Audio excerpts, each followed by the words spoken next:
সুপ্রিয় দর্শক আসসালামু আলাইকুম, কেমন আছেন আপনারা? নিশ্চয়ই ভালো আছেন। আজকের ভিডিওতে আপনাদের সবাইকে স্বাগত জানাচ্ছি। আজকে আমি আপনাদের সাথে খুবই গুরুত্বপূর্ণ একটা টপিক নিয়ে আলোচনা করব।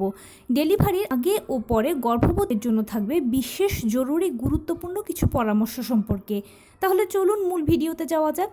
বাই দ্য ওয়ে, মূল ভিডিওতে যাওয়ার আগে একটা কথা বলি, আমি আমার চ্যানেলে pregnancy related, specially normal delivery related অনেক ইম্পর্ট্যান্ট তথ্য ভিডিও আকারে শেয়ার করে থাকি।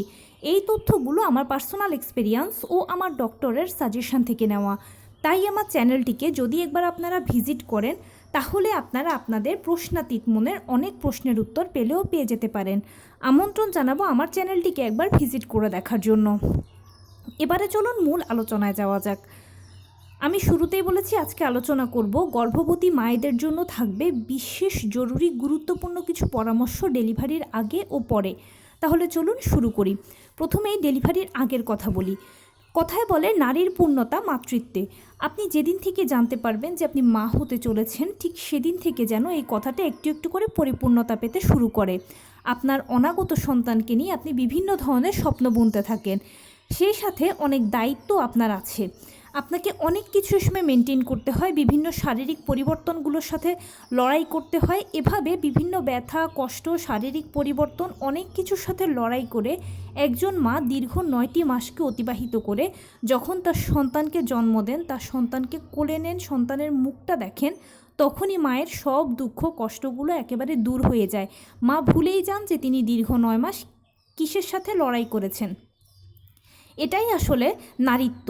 এভাবেই প্রতিটি মা দিনাতিপাত করে এসেছেন, বা এটাই হচ্ছে প্রকৃতির নিয়ম। এভাবেই সবাই কষ্ট করে সন্তান জন্ম দিয়েছে। সন্তানের মুখ দেখা মাত্রই সব কিছু ভুলে যায়, সব কষ্ট তাদের দূর হয়ে যায়। এখন গর্ভাবস্থা মানে হলো একটা চ্যালেঞ্জ। এখানে একজন গর্ভবতী মাকে কিন্তু নিজেকে সুস্থ রাখার জন্য লড়াই করতে হয়, বাচ্চাকে সুস্থ রাখার জন্য লড়াই করতে হয়। তো গর্ভাবস্থায় আপনি যদি কিছু জিনিস মেনটেন করেন, তাহলে নিজেও ভালো থাকতে পারবেন, বাচ্চাকেও ভালো রাখতে পারবেন। আর যাদের নর্মাল ডেলিভারির ইচ্ছে আছে, তাদের জন্য এটা ফাইনালি ভালো ফলাফল নিয়ে আসবে। এটার জন্য আপনাকে খুব বেশি কিছু করতে হবে না, শুধু আপনার লাইফস্টাইল ও ফুড স্টাইলে কিছু চেঞ্জ আনতে হবে। আর কি পরিবর্তন আনবেন? প্রথমেই সকালবেলা খুব ভোরে ঘুম থেকে উঠে 30 মিনিট বাহিরে খোলা রোদে হাঁটাচলা করার চেষ্টা করবেন। এরপরে কিছুক্ষণ বাটারফ্লাই স্টাইলে বসে থাকবেন। ছবিতে দেখানো স্টাইলটা হলো বাটারফ্লাই স্টাইল। এরপরে দুপুরবেলা খাবারের পরে কিছুক্ষণ হাঁটাচলা করে বাটারফ্লাই স্টাইলে বসে থাকবেন। রাতের বেলা অবশ্যই 9টা থেকে 9:30টার মধ্যে রাতের খাবারটা খেয়ে ফেলার চেষ্টা করবেন। এরপর কিছুক্ষণ হাঁটাচলা করার পরে বাটারফ্লাই স্টাইলে বসে থাকবেন। রাত 10টা থেকে 10:30টার মধ্যে বিনা ডিভাইসে ঘুমিয়ে পড়বেন। আপনি যেই ধর্মের অনুসারী হন না কেন, বেশি বেশি করে উপরওয়ালাকে ডাকবেন। সব কিছুর ভিড়ে পরিবার পরিজনকে সময় দেবেন। নিজের মানসিক স্বাস্থ্য ভালো রাখার চেষ্টা করবেন। কি করলে আপনার মন ভালো থাকবে সেটা সবসময় চেষ্টা করবেন। টেনশন ফ্রি থাকার চেষ্টা করবেন। আর সব কিছুর ভিড়ে হালকা ফুলকো টুকটাক কায়িক শ্রম করবেন, লো কমেন্টটা ব্যবহার করবেন। অবশ্যই এই লাইফস্টাইলটা প্রেগনেন্সিতে মেনটেন করার চেষ্টা করবেন। এতে কি হবে, আপনার নর্মাল ডেলিভারির চান্স অনেকখানি বাড়বে। কিভাবে বাড়বে? নর্মাল ডেলিভারি হচ্ছে একটা প্রাকৃতিক পদ্ধতি, আর এটাকে আমাদের প্রাকৃতিকভাবে হ্যান্ডেল করতে হবে। নিয়মিত ব্যায়াম, কায়িক শ্রমের উপরে আপনার বডি যখন থাকে, তখন অটোমেটিক গর্ভকালীন যে ব্যথা কষ্টগুলো আছে, এগুলোকে কিন্তু কোনো ঔষধের দ্বারা দূর করা সম্ভব নয়। কিন্তু এই হাঁটাচলা, ব্যায়াম এগুলোর মাধ্যমে কমানো সম্ভব। আপনি কষ্টটা কম পাবেন, আপনার জন্য ভালো হবে, এটা বাচ্চার জন্য ভালো হবে। আর এই প্রিপারেশনটা আপনার নর্মাল ডেলিভারিতে অনেক বেশি হেল্পফুল হবে। ফাইনালি আপনার সহজে জরায়ু মুখ খুলবে, সহজে পেইন আসবে, ডেলিভারি কাজটাও সহজ হয়ে যাবে। আর ফুড স্টাইলে যে পরিবর্তন আনবেন সেটা হচ্ছে সম্পূর্ণ ঘরোয়া খাবারের উপর নির্ভর করবেন। বাহিরের কোনো খাবারকে ধরেও দেখবেন না, ছুঁয়েও দেখবেন না। কেননা বাহিরের খাবারে বিভিন্ন ধরনের ক্ষতিকর কেমিক্যাল থাকে। এগুলো সরাসরি প্লাসেন্টা দিয়ে বাচ্চার উপরে খারাপ প্রভাব ফেলে। এটা আপনাকে অসুস্থ করে দিতে পারে, আর বাচ্চার জন্য এটা ক্ষতিকর। সেজন্য যে কোনো খাবার ঘরোয়া খাবার খাবেন। যেটা খেতে ইচ্ছে হয় সেটা বাড়িতে বানিয়ে খাবেন। আমাদের বর্তমান সময়ে একটা ট্রেন্ড এসে গেছে, খেতে ইচ্ছে করছে না বা রান্না করতে ইচ্ছে করছে না, বাইরে থেকে অর্ডার করে দিলাম। এই কাজটা গর্ভকালীন সময়ে ভুলেও করবেন না। হাজার কষ্ট হলেও, খারাপ লাগলেও বাড়িতেই তৈরি করে খাবারটা খাওয়ার চেষ্টা করবেন। এতে আপনি ভালো থাকবেন, বাচ্চার জন্য সবচেয়ে বেশি ভালো হবে। নিয়মিত মাছ, মাংস, দুধ, ডিম, হলুদ ফলমূল, সবুজ শাকসবজি, লাল জাতীয় খাবার, ওমেগা 3 ফ্যাটি অ্যাসিড সমৃদ্ধ খাবার, কলা, খেজুর, বাদামের মতো ফলগুলো নিয়মিত খাবেন। প্রতিদিন কুসুম গরম 1 গ্লাস দুধ ও 2টো করে ডিম খাওয়ার কথা ভুললে কিন্তু একদম চলবে না। যে কোনো খাবারটা একটু কুসুম গরম খাবেন। কুসুম গরম খাবারগুলো অ্যামনিওটিক ফ্লুইডকে ধরে রাখতে সহায়তা করে। আর অবশ্যই নিশ্চিত করবেন সারাদিনে আপনি যা যেরকম খাবার খাচ্ছেন সকল ভিটামিন, মিনারেলস, ক্যালসিয়ামগুলো যেন ঘুরে ফিরে আপনার বডিতে যায়, আপনার থেকে বাচ্চা পায়।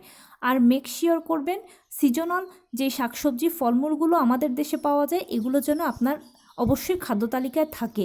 এই খাবারগুলো রোগ প্রতিরোধ ক্ষমতা বাড়াতে সহায়তা করে। গর্ভকালীন সময়ে একজন মায়ের বডিতে বিভিন্ন ধরনের হরমোন নিঃসরিত হওয়ার পাশাপাশি যেহেতু একজন গর্ভবতী মা 1-এর ভেতরে 2 থাকেন, তাই তার রোগ প্রতিরোধ ক্ষমতাও কম থাকে। কিন্তু এই ধরনের খাবারগুলো তার রোগ প্রতিরোধ ক্ষমতাকে প্রাকৃতিকভাবেই বাড়াতে সহায়তা করবে। তাই এই জিনিসগুলো মেনটেন করবেন প্লিজ। এগুলো যখন আপনি মেনটেন করবেন তখন আপনি সুস্থ থাকবেন, বাচ্চাও সুস্থ থাকবে, যেটা আমি বারবারই বলছি, আপনার নর্মাল ডেলিভারির চান্সও বহুগুণে বেড়ে যাবে। এবারে বলি ডেলিভারির পরে কি করবেন। ডেলিভারির পরবর্তী সময়েও এই লাইফস্টাইল, ফুড স্টাইলটা আপনাকে দ্রুত সুস্থ হতে সহায়তা করবে। ডেলিভারির পরে একজন মা যেহেতু তার বাচ্চাকে জন্ম দেন, সেটা সিজার হোক, নর্মাল ডেলিভারি হোক, দুটোই কিন্তু মায়ের বডির উপর দিয়ে যায়। ফুল বডিটাই কিন্তু এটার জন্য যথেষ্ট পরিশ্রম করে এই প্রক্রিয়াটার জন্য। এখন মায়ের ওপরে যেহেতু একটা বড় ধরনের ধকল যায়, সেজন্য এই পূর্বের প্রস্তুতিটা পরবর্তীতে মায়ের জন্য খুব ভালো হবে।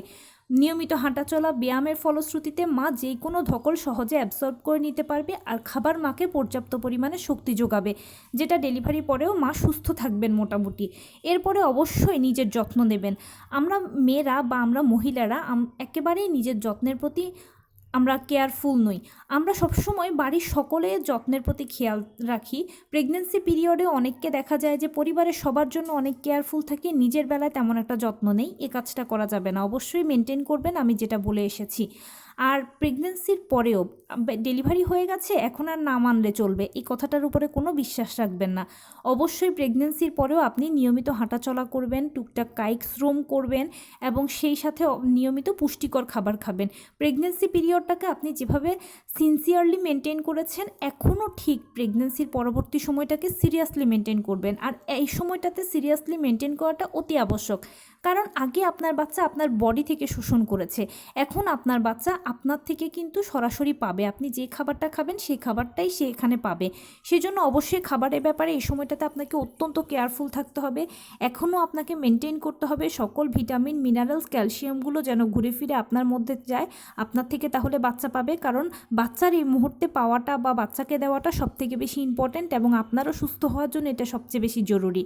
অনেকে আমাকে প্রশ্ন করেন যে আপু ডেলিভারির পরে কতদিন পরে আমরা স্বাভাবিক কাজকর্ম করতে পারবো। সাধারণত ডাক্তাররা বলে থাকেন যে ডেলিভারির 2 মাস পর থেকে মা স্বাভাবিক কাজকর্ম করতে পারবেন। অনেকে এই জিনিসটা মেনটেন করে না, ভাবেন ঠিক আছে কোনো সমস্যা না, আমি পারবো। কিন্তু এই জিনিসগুলোকে মেনটেন করাটা উচিত, এটা আপনার জন্য ভালো হবে। দেখুন, একটা জিনিস খুব সিরিয়াসলি চিন্তা করুন, আপনার বডি একটা বাচ্চাকে দীর্ঘ 9 মাস ক্যারি করেছে এবং বিভিন্ন ধরনের প্রক্রিয়ার সাথে লড়াই করে আপনার এই শরীরটা বাচ্চাকে পৃথিবীতে এনেছে। তাহলে আপনার বডিটার ওপর দিয়ে কী পরিমাণ ধকল গিয়েছে। এই শরীরের যদি যত্ন না করেন, শরীর একটা মেশিনের মতো, মেশিনটাকে কী হবে, অকেজো হয়ে যাবে। আর মেশিনটা যদি অকেজো হয়ে যায় তাহলে এটাকে সহজে সারিয়ে তোলা খুব কঠিন হয়ে যাবে। সেজন্য এই মেশিনটার যত্ন নিতে হবে, আপনার শরীরের যত্ন নিতে হবে। ডেলিভারির পরে একদম অবহেলা নয়, ডাক্তারের দেওয়া যে ওষুধগুলো আছে, আয়রন, ভিটামিন, ক্যালসিয়াম এবং অন্যান্য ওষুধগুলো একদম স্ট্রিক্টলি মেনটেন করবেন, ডাক্তার যেভাবে দিয়েছে সেভাবে সেবন করবেন। তার পাশাপাশি পুষ্টিকর খাবার খাবেন। অনেকে দেখা যায় যে বাড়ির অনেক মুরব্বিরা থাকেন যারা এই জিনিসগুলোকে একটু অবহেলা করেন, বলেন যে না এখন না খেলেও চলবে, এখন এটা না করলেও হবে। এই জিনিসগুলোকে আসলে কেয়ারফুলি নেওয়াটা আমি মনে করি বেটার নয়।